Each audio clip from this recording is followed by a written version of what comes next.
प्रियमित्राणि नमस्कारः। अष्टमकक्ष्यायाः रुचिरा इति संस्कृतपाठ्यपुस्तकस्य अनुशिक्षणे भवतां स्वागतम्। अद्य वयं द्वितीयपाठस्य प्रथमं भागं पठामः। पाठस्य नाम अस्ति बिलस्य वाणी न कदापि मे श्रुता इति।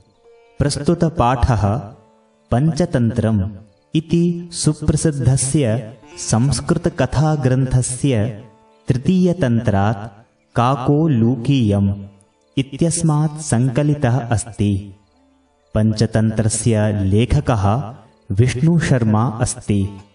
अस्मिन् ग्रन्थे पञ्चखण्डाः सन्ति। एते खण्डाः एव तन्त्राणि इति उच्यन्ते। अयं ग्रन्थः गद्य-पद्य-ग्रन्थः अस्ति। अस्य ग्रन्थस्य कथानां पात्राणि मुख्यतः पशुपक्षिणः सन्ति। अधुना पाठवाचनं कुर्मः। सावधानेन शृण्वन्तु। द्वितीयः पाठः। बिलस्य वाणी न कदापि मे श्रुता। कस्मिंश्चित् वने खरनखरः नाम सिंहः प्रतिवसति स्म। सः कदाचित् इतस्ततः परिभ्रमन् क्षुधार्तः न किञ्चिदपि आहारं प्राप्तवान्। ततः सूर्यास्तसमये एकां महतीं गुहां दृष्ट्वा सः अचिन्तयत्,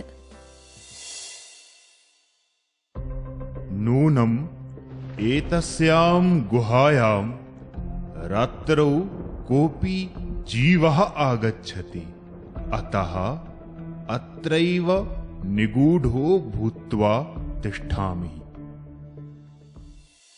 इति। एतस्मिन् अन्तरे गुहायाः स्वामी दधिपुच्छः नाम शृगालः समागच्छत्। स च यावत् पश्यति तावत् सिंहपदपद्धतिः गुहायां प्रविष्टा दृश्यते, न च बहिरागता। शृगालः अचिन्तयत्, अहो विनष्टोऽस्मि। नूनम् अस्मिन् बिले सिंहः अस्तीति तर्कयामि। तत् किं करवाणि? एवं विचिन्त्य दूरस्थः रवं कर्तुमारब्धः। भो बिला, किं न स्मरसि यन्मया त्वया सह समयः कृतोऽस्ति यत् यदाहं बाह्यतः प्रत्यागमिष्यामि तदा त्वं माम् आकारयिष्यसि। यदि त्वं मां न आह्वयसि तर्हि अहं द्वितीयं बिलं यास्यामि। अथ एतत् श्रुत्वा सिंहः अचिन्तयत्, नूनमेषा गुहा स्वामिनः सदा समाह्वानं करोति, परन्तु मद्भयात् न किञ्चित् वदति, अथवा साध्विदम् उच्यते।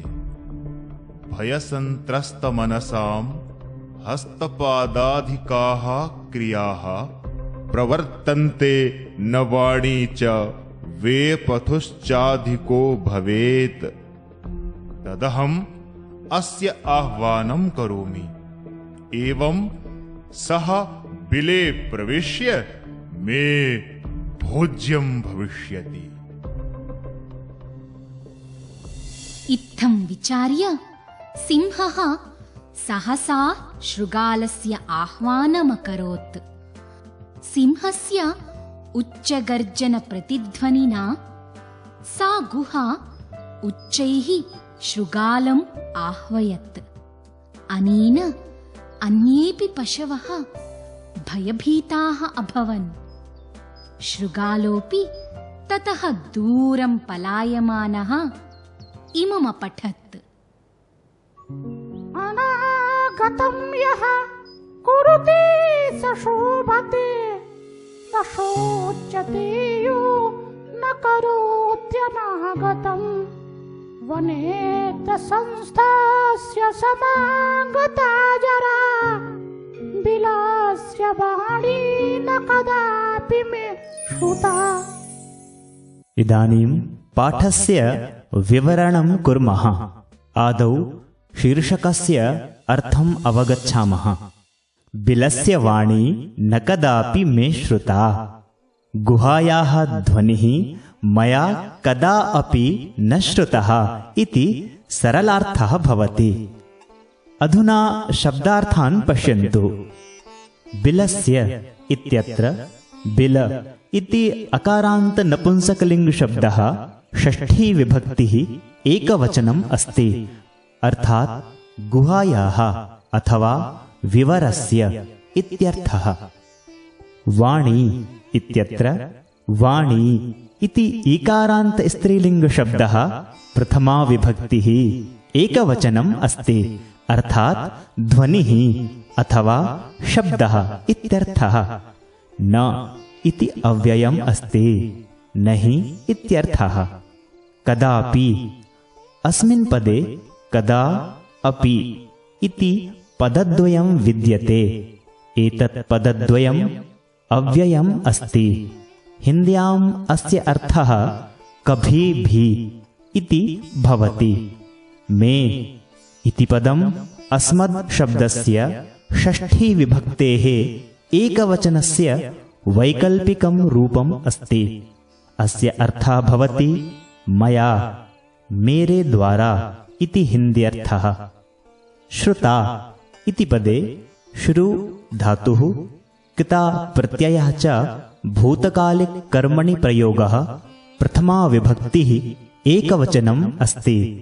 अशृणोत् अथवा आकर्णिता इत्यर्थः।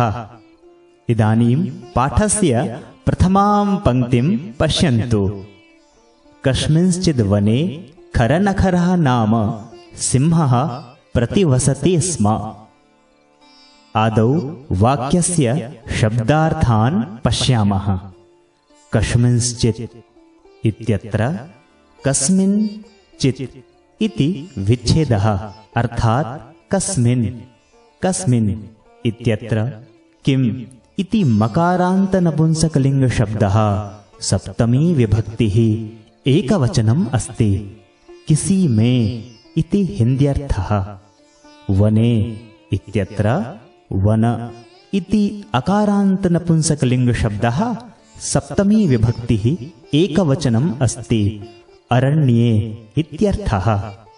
खरनखरः इत्यत्र खरनखर इति अकारान्त पुल्लिङ्गशब्दः प्रथमा विभक्तिः एकवचनम् अस्ति। खरनखरः इति संज्ञापदम्। नाम इत्यत्र नामन् इति नकारान्त नपुंसकलिङ्गशब्दः प्रथमा विभक्तिः एकवचनम् अस्ति, अर्थात् नामकः। सिंहः इत्यत्र सिंह इति अकारान्त पुल्लिङ्गशब्दः प्रथमा विभक्तिः एकवचनम् अस्ति, अर्थात् वनराजः अथवा मृगराजः।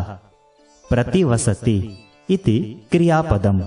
अत्र प्रति उपसर्गः वस् धातुः लट्लकारः प्रथमपुरुषः एकवचनं च वर्तते। वासं करोति इत्यर्थः।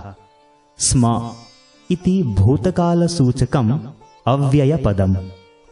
अधुना प्रश्नोत्तराणां माध्यमेन भावम् अवगच्छामः। प्रतिवसति स्म अर्थात् वासं करोति स्म। कः प्रतिवसति स्म? सिंहः प्रतिवसति स्म। किं नाम सिंहः प्रतिवसति स्म? खरनखरः नाम सिंहः प्रतिवसति स्म। खरनखरः नाम सिंहः कुत्र प्रतिवसति स्म? खरनखरः नाम सिंहः कस्मिंश्चिद् वने प्रतिवसति स्म। अग्रे पश्यन्तु। सः कदाचित् इतस्ततः परिभ्रमन् क्षुधार्तः न किञ्चिदपि आहारं प्राप्तवान्। सरलार्थं पश्यन्तु। बुभुक्षया पीडितः सः सिंहः एकदा अत्र तत्र भ्रमणं कुर्वन् आसीत्, परन्तु भोजनार्थं किम् अपि आहारं न लब्धवान्। अधुना शब्दार्थान् पश्यामः।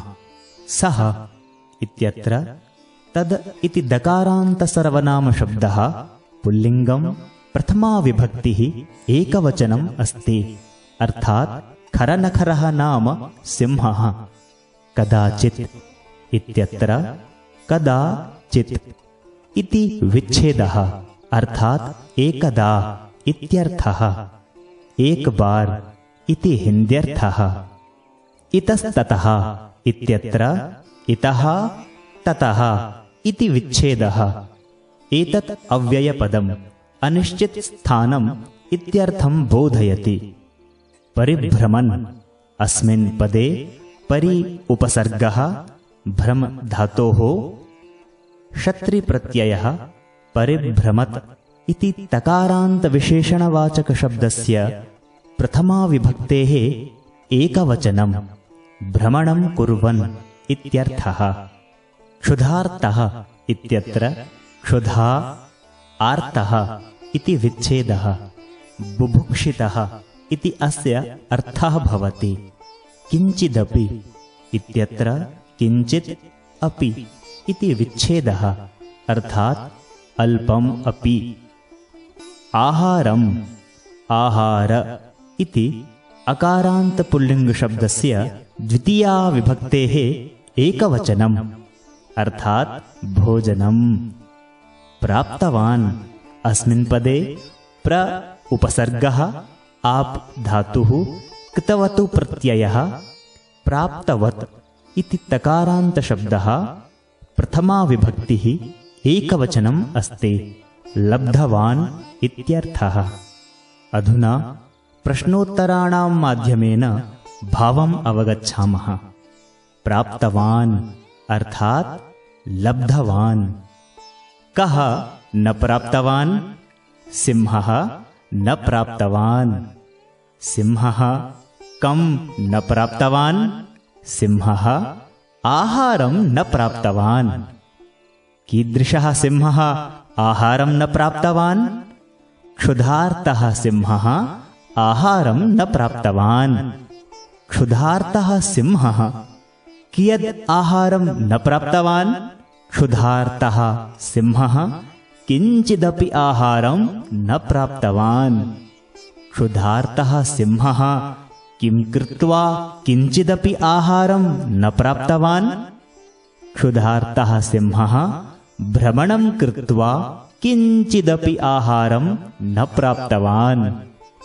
क्षुधार्तः सिंहः कुत्र भ्रमणं कृत्वा किञ्चिदपि आहारं न प्राप्तवान्? क्षुधार्तः सिंहः इतस्ततः भ्रमणं कृत्वा किञ्चिदपि आहारं न प्राप्तवान्।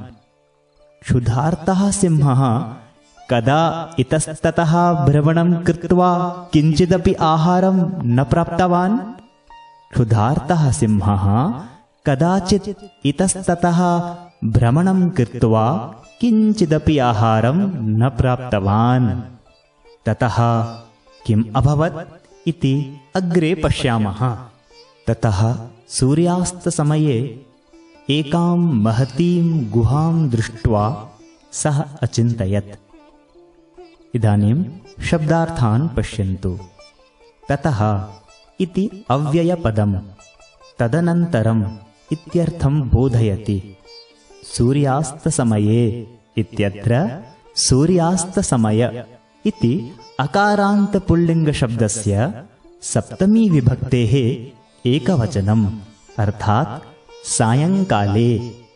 एकाम् इत्यत्र एका इति आकारान्तविशेषणवाचकसर्वनामशब्दः द्वितीया विभक्तिः एकवचनम् अस्ति, अर्थात् एकसङ्ख्यात्मिकाम्। महतीम् इत्यत्र महती इति ईकारान्तविशेषणवाचकशब्दः स्त्रीलिंगम द्वितीया विभक्तिः एकवचनम् अस्ति, अर्थात विशालाम्। गुहाम् इत्यत्र गुहा इति आकारान्त स्त्रीलिंगशब्दः द्वितीया विभक्तिः एकवचनम्। कंदराम् इत्यर्थः। दृष्ट्वा इत्यत्र दृष् धातुः क्त्वा प्रत्ययः। अस्य प्रयोगः अव्ययत्वेन क्रियते। अवलोक्य इत्यर्थः। अचिन्तयत् इति क्रियापदे चिन्तधातुः लङ्लकारः प्रथमपुरुषः एकवचनम् अस्ति। चिन्तनं कृतवान् इति अस्य अर्थः भवति। अधुना वाक्यस्य भावं जानीमः। अचिन्तयत् अर्थात् चिन्तनं कृतवान्। कः अचिन्तयत्? सः अर्थात् खरनखरः नाम सिंहः अचिन्तयत्। सः किं दृष्ट्वा अचिन्तयत्? सः एकां गुहां दृष्ट्वा अचिन्तयत्। सः कीदृशीं गुहां दृष्ट्वा अचिन्तयत्? सः एकां महतीं गुहां दृष्ट्वा अचिन्तयत्। सः कदा अचिन्तयत्? सः सूर्यास्तसमये अचिन्तयत्। वाक्ये सः इति पदं कस्मै प्रयुक्तम्? वाक्ये सः इति पदं सिंहाय प्रयुक्तम्। तेन सिंहेन किं चिन्तितम् इति अधुना पश्यामः। नूनम् एतस्यां गुहायां रात्रौ कोऽपि जीवः आगच्छति, अतः अत्रैव निगूढो भूत्वा तिष्ठामि इति। निश्चयेन हि अस्यां कंदरायां रात्रिकाले कश्चन वन्यप्राणी आयाति, अतः अत्र एव निलीय प्रतीक्षां करोमि इति वाक्यस्य भावार्थः। नूनम् इति अव्ययपदं निश्चयेन इत्यर्थं बोधयति। एतस्याम् इत्यत्र एतद् इति दकारान्तसर्वनामशब्दः स्त्रीलिङ्गं सप्तमी विभक्तिः एकवचनम् अस्ति। अस्याम् इत्यर्थः। गुहायाम् इत्यत्र गुहा इति आकारान्त स्त्रीलिङ्गशब्दः सप्तमी विभक्तिः एकवचनम् अस्ति, अर्थात् कंदरायाम्। रात्रौ इत्यत्र रात्रि इति इकारान्त स्त्रीलिङ्गशब्दः सप्तमी विभक्तिः एकवचनम् अस्ति, अर्थात् रात्रिकाले। कोऽपि इत्यत्र कः अपि इति विच्छेदः। कश्चन इत्यर्थः। जीवः इत्यत्र जीव इति अकारान्त पुल्लिङ्गशब्दः प्रथमा विभक्तिः एकवचनम् अस्ति, अर्थात् वन्यप्राणी। आगच्छति इत्यत्र आ उपसर्गः गम धातुः लट्लकारः प्रथमपुरुषः एकवचनम् अस्ति। आयाति इत्यर्थः। निगूढो भूत्वा इत्यत्र निगूढः भूत्वा इति विच्छेदः। निलीय इत्यर्थः। छिपकर इति हिन्द्यर्थः। निगूढः इत्यत्र निगूढ इति अकारान्त पुल्लिङ्गशब्दः प्रथमा विभक्तिः एकवचनम् अस्ति। भूत्वा इत्यत्र भू धातुः क्त्वा इति प्रत्ययः अस्ति। तिष्ठामि इति एतत् क्रियापदम्। अत्र स्था धातुः लट्लकारः प्रथमपुरुषः एकवचनम् अस्ति। प्रतीक्षां करोमि इति भावः। अधुना प्रश्नोत्तराणां माध्यमेन वाक्यस्य भावं जानीमः। आगच्छति अर्थात् आयाति। कः आगच्छति? जीवः आगच्छति। कः जीवः आगच्छति, कोऽपि जीवः आगच्छति। कदा कोऽपि जीवः आगच्छति? रात्रौ कोऽपि जीवः आगच्छति। रात्रौ कोऽपि जीवः कुत्र आगच्छति? गुहायां रात्रौ कोऽपि जीवः आगच्छति। कस्यां गुहायां रात्रौ कोऽपि जीवः आगच्छति?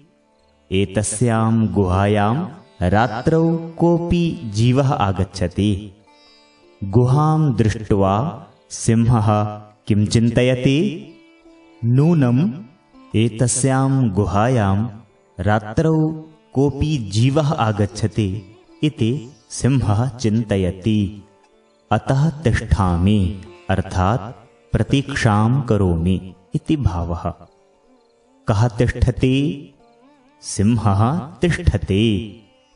सिंहः किं भूत्वा तिष्ठति?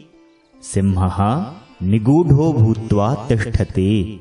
सिंहः कुत्र निगूढो भूत्वा तिष्ठति?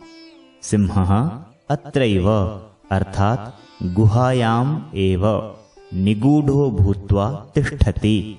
एतस्मिन् अन्तरे गुहायाः स्वामी दधिपुच्छः नाम शृगालः समागच्छत्। अस्मिन् मध्ये एव कन्दरायाः स्वामी दधिपुच्छनामकः कुरोष्टा आगतवान् इति अस्याः पङ्क्तेः भावार्थः। अधुना शब्दार्थान् अवगच्छामः।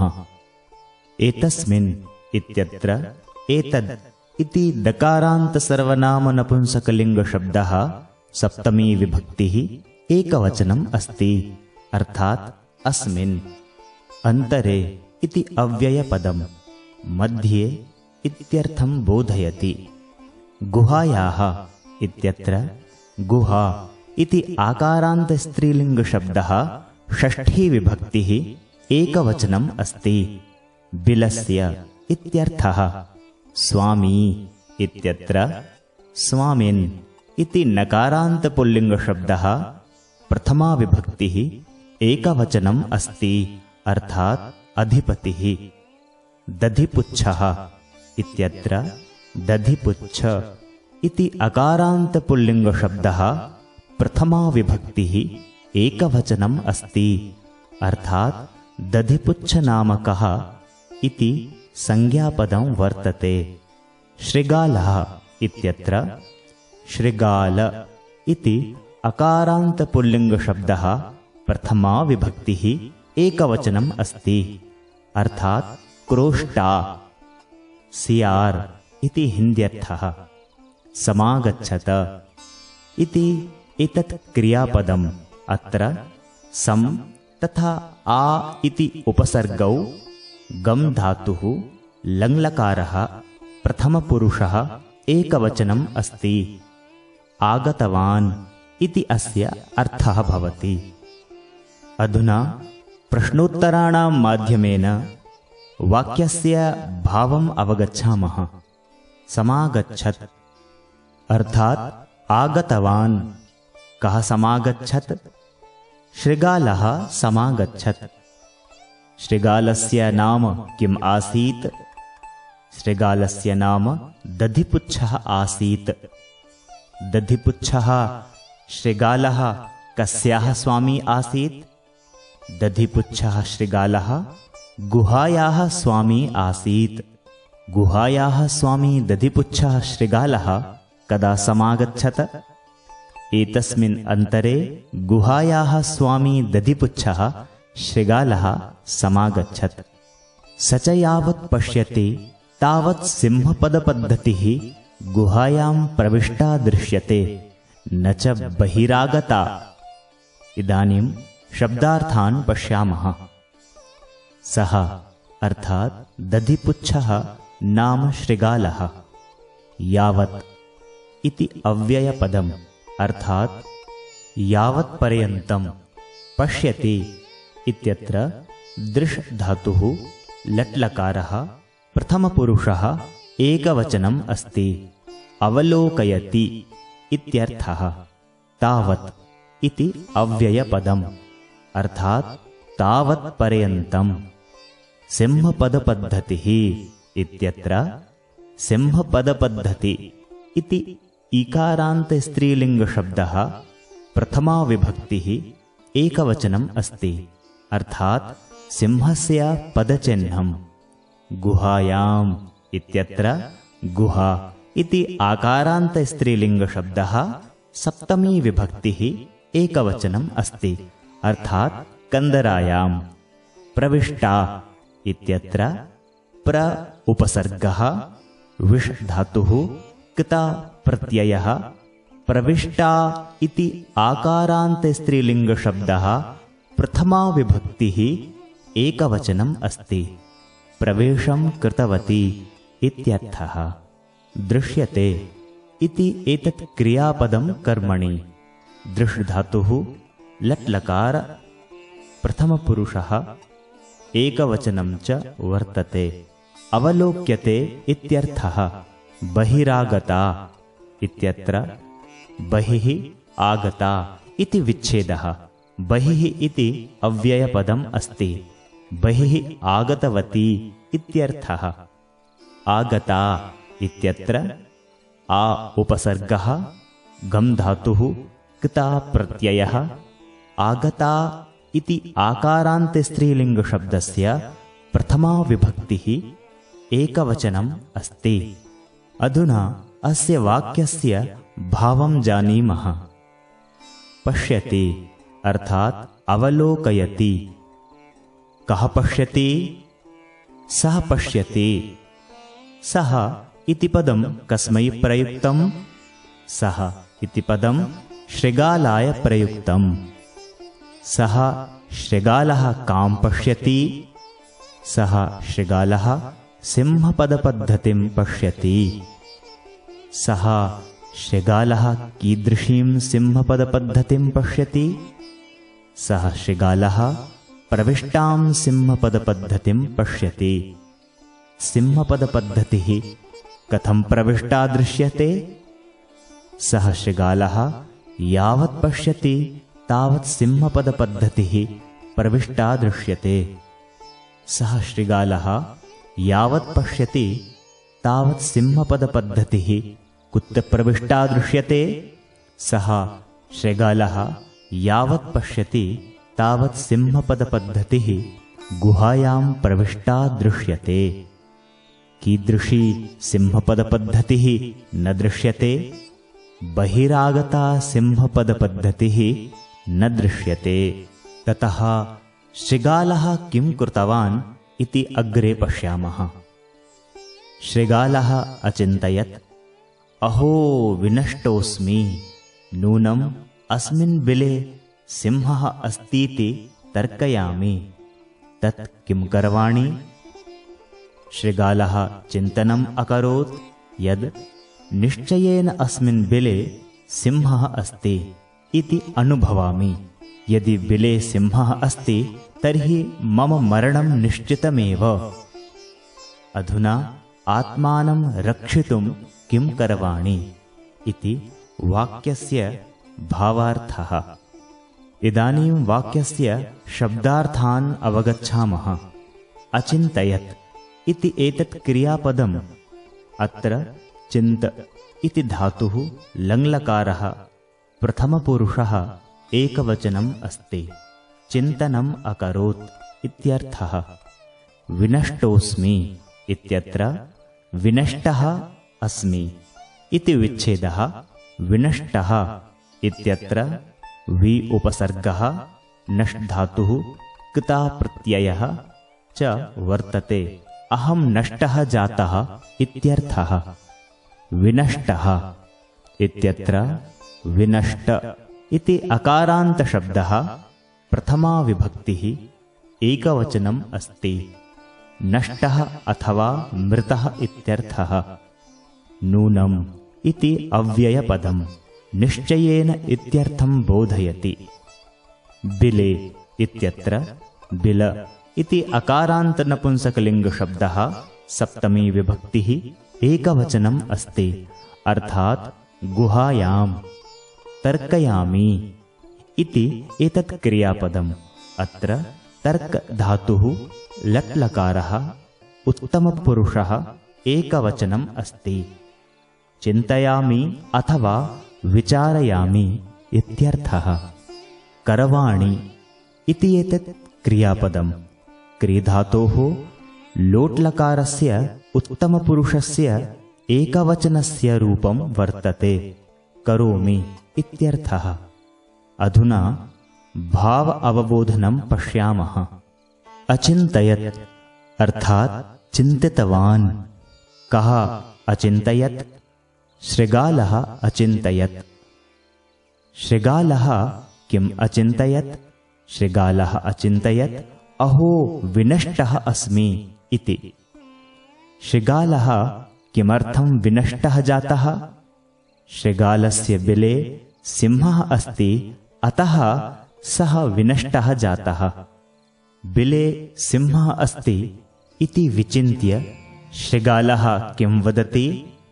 बिले सिंहः अस्ति इति विचिन्त्य शृगालः आत्मानं रक्षितुं तत् किं करवाणि इति वदति। सः शृगालः आत्मानं रक्षितुं किं कृतवान् इति पाठस्य अग्रिमे भागे पश्यामः। मित्राणि, एतावता अस्माभिः द्वितीयपाठस्य प्रथमः भागः पठितः। पाठस्य अग्रिमे भागे पुनः मिलामः। धन्यवादः।